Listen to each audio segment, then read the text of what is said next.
Guys, once again, welcome to the webinar. This is the official introduction I obviously have to give, and especially this time for Yaag. And I'm doing this almost after a year, I guess.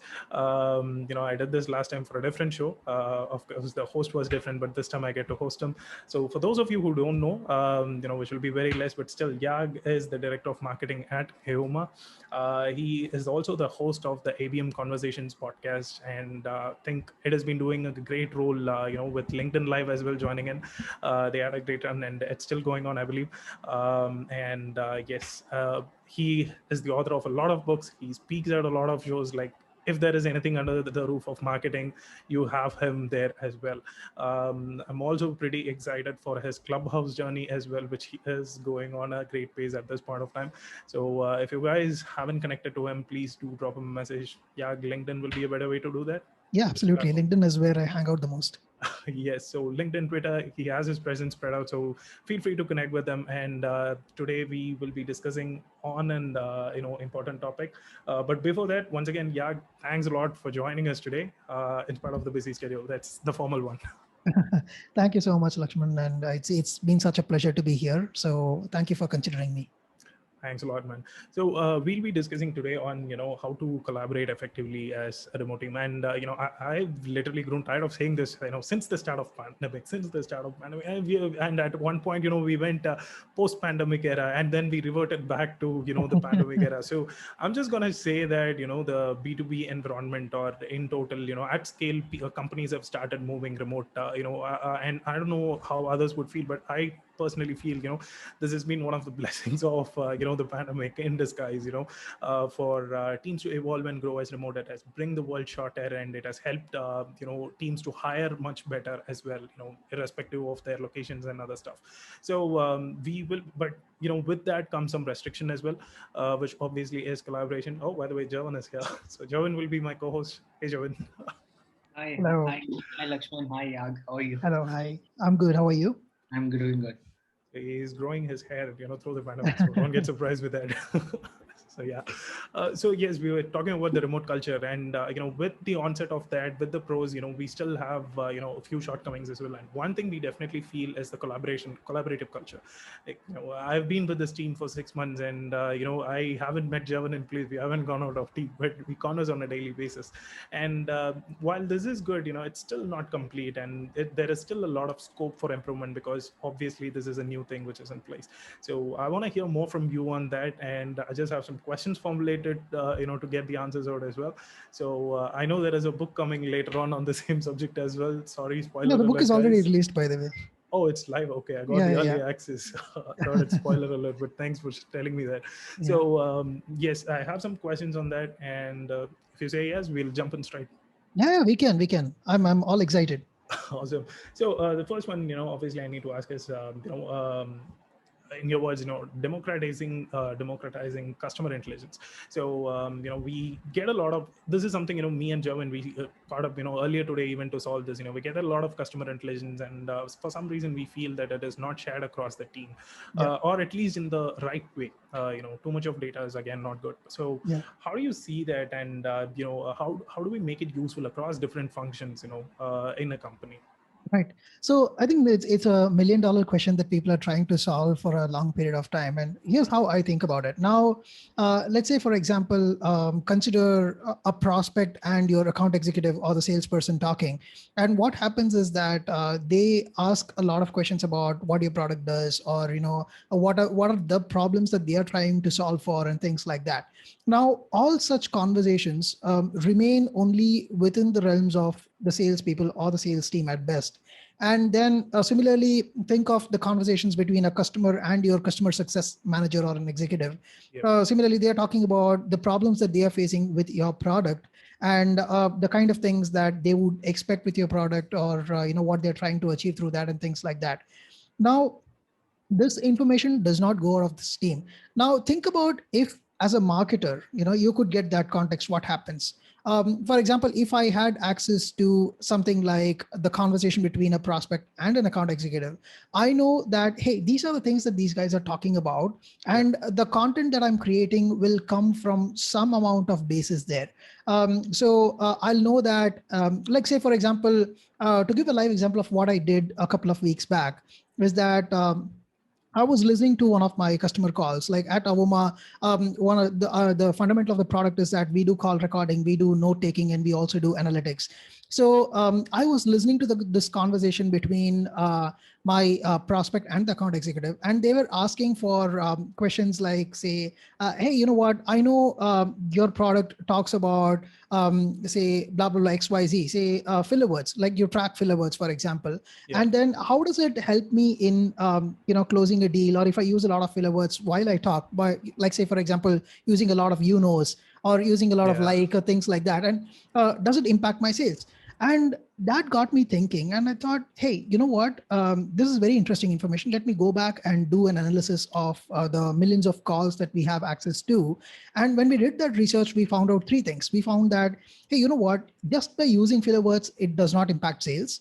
But at the same time, if you use a lot, like say, if I'm using 70 filler words in, for every 100 words, then it's going to annoy. At the same time, it's also going to give you a feeling that I'm not confident about what I'm talking, or I'm nervous, or whatever it could be. And at the same time, if I'm too polished, it also doesn't come across as trustable. So it has to happen in moderation. And when we found this, I thought, hey, this could be an interesting topic that I could write about. And then that piece of information, when I was published, it was not only useful for the prospect, but also for a lot of existing customers, because they thought, hey, this is how I can actually use to coach my salesperson. Similarly, if somebody had access to that customer intelligence, the conversation between, say, a customer success executive and a customer, now the product guys who are developing the product, they could think about, hey, I need not just look at the roadmap, how I'm developing the product or the list of things that I have on my roadmap, but I can really understand what my customers want, and I can prioritize stuff based on that. So the idea is that break these silos and make this intelligence or this information as a base across your company, across your functions, so that everybody is working towards the same goal, and it's not like a car is being pulled in two different directions from two sides and nothing is happening. That's awesome. I think maybe, I should have changed the question, but I got this idea from your example as well. We were talking about, customer intelligence, but it also means across the functions, and it also means prospect intelligence is also applies to lead intelligence as well. Yeah. And that's a pretty interesting one because, filler words does have an impact, when you do, a lot of them. And Javan has been quite annoyed with myself, while he edits those videos. You've been using a lot of filler words, man. You have to cut that down. So it just struck me right then and there. But yes, that's really an interesting take. And what I admire about that is the data-driven approach which you took immediately. Instead of just going for a qualitative analysis, you went behind and took a data-driven approach. Looking forward to read that as well. So the next one is you spoke about this, and one thing which we have been discussing throughout these series as well is the kind of communication which we have between teams as well. So yes, we did get the intelligence, but then if you need to have a meeting, there is always synchronous and asynchronous communication, and especially with remote teams, we work in different time zones and different time slots. So have you experienced a difference between these two, and how do you find a blend between synchronous and asynchronous at this point of time, at least? Right. Actually, that's a very interesting question, because right now, my entire leadership team works from the US, and I work in the marketing leadership. And the interesting part here is that we are in different time zones, and at the same time, I'm the only marketer, right? So the communication has to be on point between me and my CEO at the same time, so that the execution goes on well. So here's what happens. The way I think about it, or one of the things that we do at our company, is that we have reduced the number of synchronous conversations that we need to have. In the sense, like, say, for example, you don't need to have daily stand-up calls. You don't need to have all those things, but we have automated those things. For example, our Slack has something called a geek bot, which interacts with us on a daily basis, like what we are going to work on today. And did we finish what we were up to on our plate from yesterday? So what happens is everybody in the company is very clear about what each of us are working on. Now, there is absolute transparency. As a marketing guy, I don't have to go in and keep proving that, hey, you know what, I'm a marketing person. I exist in this company. I do add value. I don't have to say these things. People know what I'm doing. Similarly, I also know what the salesperson is doing. I also know what the customer success is doing. I also know what the dev guys are doing. Now, that happens. And then the second piece is that you can collaborate in this conversation as well. Like, say, for example, when I hear a sales call, And I feel that, hey, you know what, in that call, that prospect asked you X, Y, and Z, and you answered this. But I felt, you know what, I had a blog post on this, or I had a white paper on this, or I had something that you could have shared right there in that moment. You could have said that, hey, you know what, this is how we solve it. By the way, we have a white paper on this, we have a blog on this. Yeah. Maybe you can also check this out later. And at the same time, think of this, if a product guy is listening to something like this, now he can say that, hey, you know what, the way you demoed this product, you said this, that's fine, but I think a better way of explaining this feature is this, so that the person gets it. So this communication, I need not hear the call live. It's still asynchronous. I can comment, I can talk about it later. But yeah, I think today, given the way the world is going, I think asynchronous communication is the way to go. And of course, we all know the likes of Balaji S and all these people talking about crypto economy and remote and all of that. So I think that's how it is going to be. And in fact, I'm even more for looking forward to the pseudonymous economy, right? So the location does not even matter anymore. As long as things are getting done, as long as the communication is very clear, the expectations are clear. So that's where things will go and move forward. That's awesome. And one point, on a practical note from that, what I would take would be that it's not really that asynchronous is gonna eradicate synchronous communication Absolutely at any point not. of time, Yeah, but then it does make you, turn more productive, and it helps you with this cross-team intelligence as well. Like you said, how a product team guy can come in and listen to those recordings from a sales pitch, and then he can add in his inputs. It's not necessary that he has to be there every time. And similarly, like daily stand-up calls and other stuff which are automated. Imagine this even in a training kind of a setup, right? So if a new salesperson comes in, and typically what happens is they have to spend about 3 months before they get ready and start demoing on themselves. But on the other hand, if they can just listen to calls on a daily basis, the productivity, you don't have to schedule a time with these other senior reps and all of those people. The learning process is much higher. So I think all kinds of communication, if you can start thinking about, hey, when should I synchronize? It's purely based on some decision making or key aspects. You realize that, hey, these things need meetings and these things don't need meetings. So you start dividing that, you start becoming more productive. That's awesome. And, that's the whole idea behind Vmaker as well. Sorry for pitching in the product, but then, that's the whole point based out of Vmaker. And that's something which we realize as well, how asynchronous is helping people to increase productivity. Like the next point people would be getting is why, synchronous meeting work well. Absolutely. But then, this is an add-on which is going to help you stay productive as well. Yeah. And I totally buy that. Yeah. And next one, moving on, I would like to ask you is about, a critical thing, which is called time management. And personally, I'm going to take some notes here as well. So I know you're a guy who does a lot of stuff as well, and I know how you've been saving time here and there as well. But if we need to jot down, like, let's say 3 points, which will be your time management tips for people who are there, because I cannot be staying, with my laptop at all point of time as well. And at the same time, I don't want things to get delayed because I'm not staying with my laptop as well. There is always this contradictory thing, which you have to balance. So what are your tips, in terms of time management? How do you go about that? Right. So I think fundamentally it all starts with prioritizing what you want. And it's not like, if I'm doing 10 things a day, it's also about, like, say, for example, when you are in a smaller setup, like say Vmaker, or even for me at Avoma, is that once you are in a smaller setup, you have to look at whether this thing add value, does it add value or not? What does this contribute to? And for that, you need to have the larger perspective of what is your strategy, how you're aligned to that, and if something is a distraction or does it make sense. So based on that, you start, adding things to your plate or not. So I would start with prioritization. And the second thing is that, yes, you will get lots of ideas. One of the things that keeps happening is that you want to do a lot of things. And then again, the thing is that everything needs time. At the same time, everything also needs your investment in terms of, say, if you're going to run ads for it, if you're going to do PR for it, if you're going to do XYZ for it, if you want a resource for it. And all of those things, again, it boils down to prioritizing. In fact, if I think about it, pretty much you don't even have to go down to 3 or 4 points. If you're very clear on prioritization, I think that one thing can pretty much solve everything. You decide whether, if it's a clear yes, then you do it. If it's, if you're thinking about it for more than 5 minutes, then it's a no. That's as simple as that. If you are thinking more than that, then yes, it obviously is a no. But then, people also talk about this to-do list culture, the checklist culture. And, like personally, I've been trying to practice it as well. And I know many people here is a fan of a checklist as well. But then there is another opinion wherein, it sort of restricts your, creativity to some point as well. Like, it just sets you on a monotonous tone and you just get going with that. So, do you take checklist at any point of time, or what is your the go-to productivity tool, I I should do say? have checklists. Like we use ClickUp for our every 15-day sprints, Okay. and so I do have a list of things to do because that gives you a set of clarity as to where you're approaching. So I would say divide it into strategic and tactical. So like once you have an approach for a particular quarter, then you're gonna like cut down your tactical stuff into your to-do list.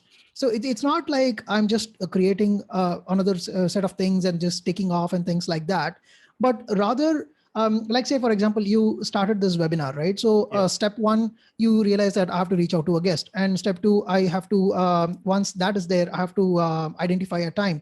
Third is I have to send out a list, I have to reach out to a list of people who need to register to these things. So you have about 8 items to this before this conversation actually happens. So that's a to-do list that makes sure that you're not missing any of these things. So that's where it helps. So it's if you look at it as a guideline, it helps. But if you overdo it or over process stuff, then Yeah. it can be a hindrance. That's perfect. Always limit yourself to avoid burnouts is another scenario. But then, I know this topic can go long and long and long, but then, I'm just going to stop there and just move to my next question, which is kind of, an extension of this.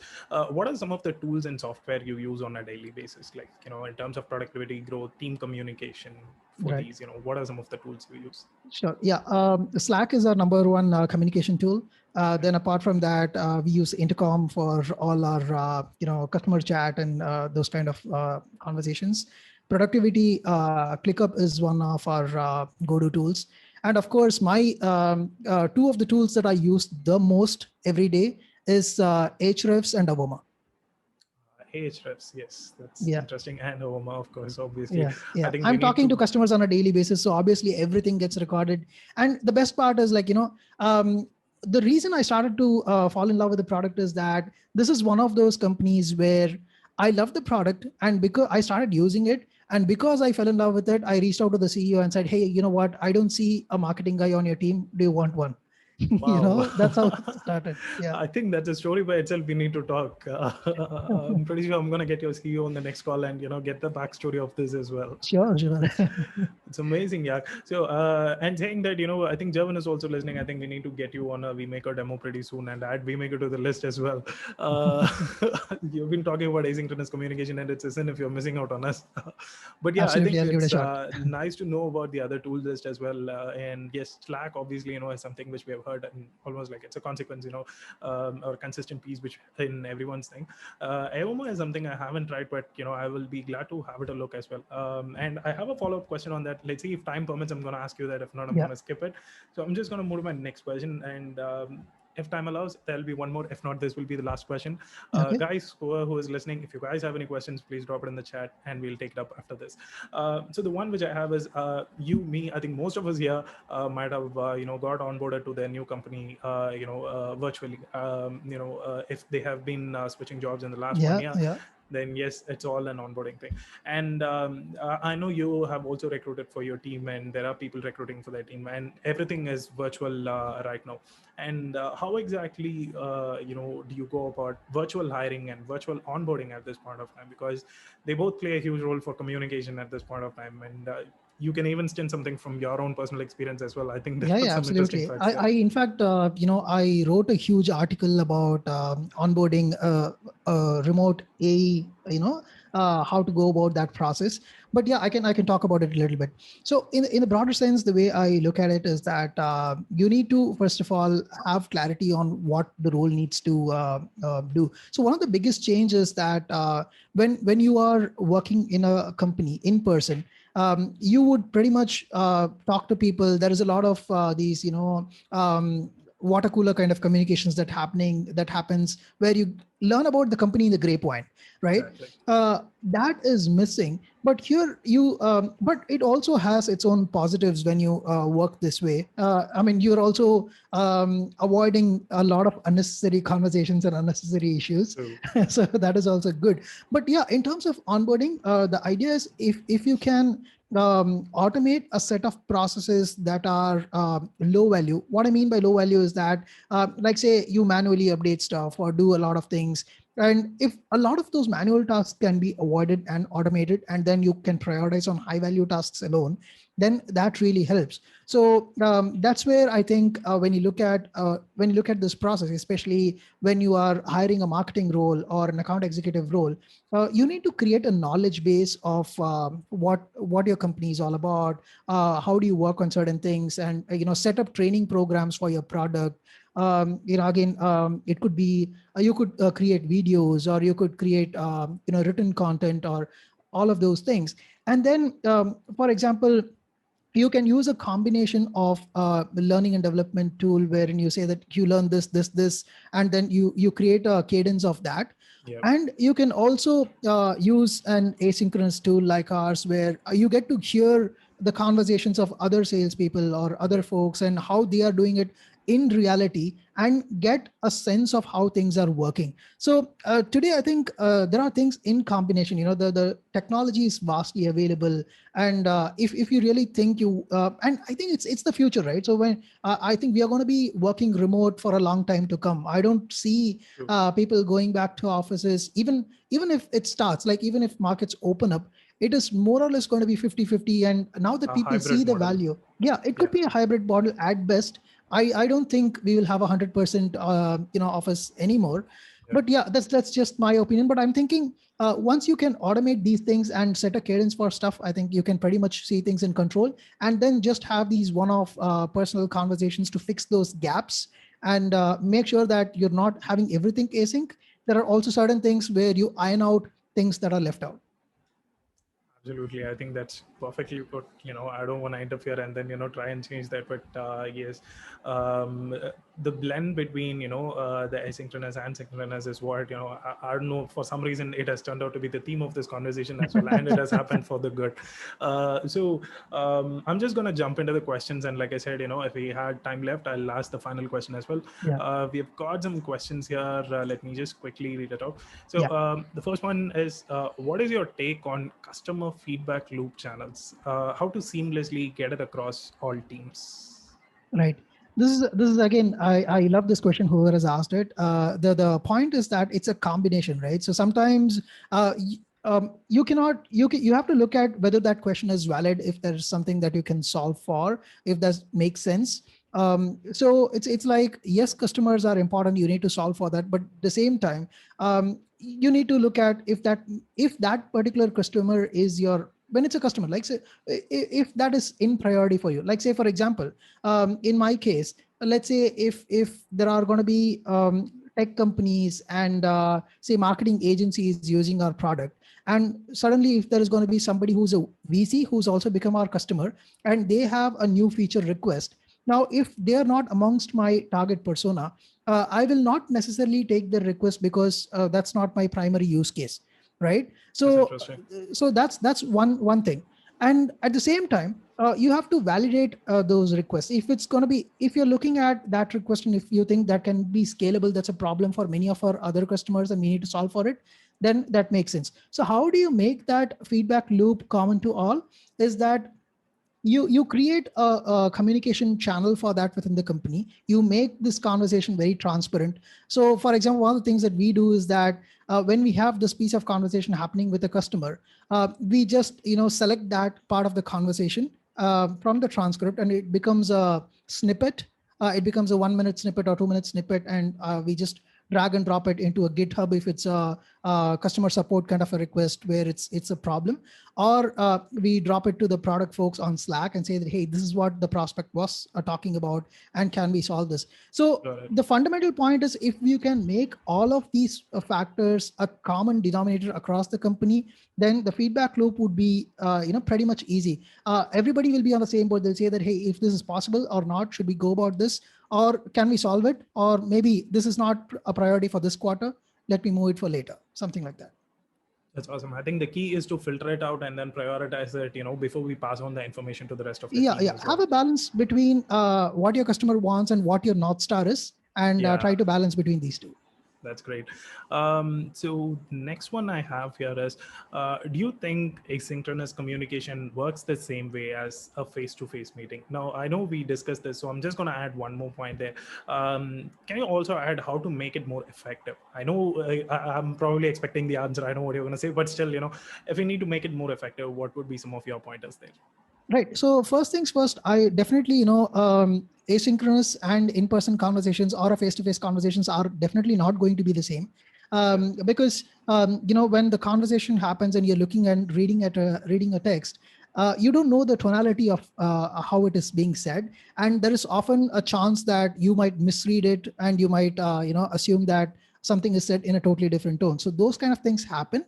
But I think the fundamental I would say is that you start with building a face-to-face conversation, like, get to know the person, get on a Zoom call or something like that. If the person is, in a different location, or right now, even if you're in the same city, we have to do that.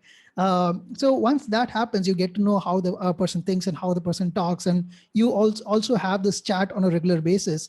Then you get to understand where the person is coming from. And at that point, things become much more easier. I don't think this is a replacement. That's something that we kept talking about. But I think asynchronous makes it more productive and it saves time because I don't have to wait for the other person to log on and then do this. You can seamlessly move on from here to there when that happens. Absolutely. I think it's nice that you painted it the right way. Just get to know the person first, know what frequency they are in, and then try to pose your conversation in the same way. And yes, it is definitely not going to be a replacement at any point of time. Okay, I'm just gonna look for any other questions. Okay, is this meeting recorded? Yes, it is being recorded. You can. Okay, that's kind of the least common denominator you can always find. So it is being recorded, guys. You can find this in a couple of days in your inbox. We'll share you the link. That's a validation. Somebody wants it recorded. Yeah. So yes, we will be hosting it on our YouTube channel as well, and we'll be sending you a link, and we'll also have a blog written here. So yes, don't worry, the communication will be covered for you. Okay, so I haven't got any questions, so I'm just gonna pop in the question I had for you, and we can wind up with that. I know you are running short of time, so we'll keep it short. So quickly, I can't stop thinking, because you mentioned that you listen to customer calls on a daily basis, and this is something I want to hear. Marketers listening to customer calls, and how do you think it is impacting currently? I know it is important, but what kind of impact it is producing on the marketing effort side by listening to customer calls? Absolutely. Yeah, I think I'll give you a very simple example for this. Now, if you're a product marketer, what you do is 90% of the time you've never spoken to a customer, and the kind of content that you create about the product stems from what your product's features are. And then you're translating those features into problem statements all by yourself based on your assumption or what that feature solves for. And then again, offering your feature as a solution to that problem. Right? So you don't know whether it's really a problem for your prospect or a customer. Now, when I personally believe that unless you're listening to a customer, or it's best if you talk to them, but at least the second best way is to listen as to what they're talking about. Now, think about one of the ways I use Ahrefs and Avoma in combination is that I listen to what prospects are asking for, and those becomes my topics that I need to create content on. I don't believe in top of the funnel content to drive unnecessary traffic, which does not convert. Like, say, for example, why does a company like HubSpot needs to write a blog on creating GIFs? That has nothing to do with their business, right? So for me, in a small company, I'm looking at if I'm driving the right kind of traffic, and if that traffic is going to convert into a sign up or from there become a customer, so on and so forth. So I'm looking at what they're asking for, what is the most relevant kind of content that I can create. And then I go to Ahrefs and I look at the closest possible keyword that has a high search volume, combine these two, and then, create a piece of content around this. And then I also start creating this piece of content from the angle of distribution. I also think about where is the best place to distribute this, where are people talking about this subject, and then create content in that particular format. So yeah, that's how everything comes together. And this is why I think you need to really, really understand the customer's voice. You need to ensure that your content is useful for them and not for the Google bots. That's amazing. Eliminating assumptions, personalizing your marketing efforts, and then of course, prioritizing and then sharing it with the internal teams through asynchronous communication. If I need to draw a mental picture of whatever we have conversed so far, this would be the shorter picture. The Well, best you I should can be selling everything that I do. I think people from my team are listening to it, so I'll leave them to take a call on that. But yeah, what I feel is we should have a lot of conversations on whatever we are doing right now. Absolutely. I'm pretty sure I'll be happy to host a part 2 session because I can just keep on writing more questions from whatever you've been talking. And but yes, I know we are running short of time, so I'll just cut it short. And thanks, Yaag. We have come to the end, and you've been such a pleasure to host, and you have been dropping a lot of value bombs throughout. Thanks a lot for joining us today, Yaag.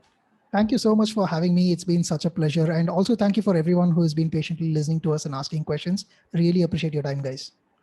Thanks a lot. And thanks people once again for joining us. And if you guys are new here, we do this Maker series every month. Once we have somebody special like Yaag who is here today, we talk about productivity, growth, and video marketing in this session. And if you guys are missing it, you will be receiving a recording in your inbox. Yes, it is being recorded. You'll also receive an edited version of the same as well. See you guys in the next webinar. And please do give Evoma and Vmaker a good trial. I'm pretty sure you guys have a demo or a free version, Yaag, if I'm not wrong. Yeah, absolutely. You can sign in for Avoma and get a 14-day free trial of the product for sure. Awesome. So yes, that's it. And with that, I'm just going to close the curtains and see you guys in my next webinar. Thank you, Thanks guys. once again. Thank you. Bye-bye. Bye-bye.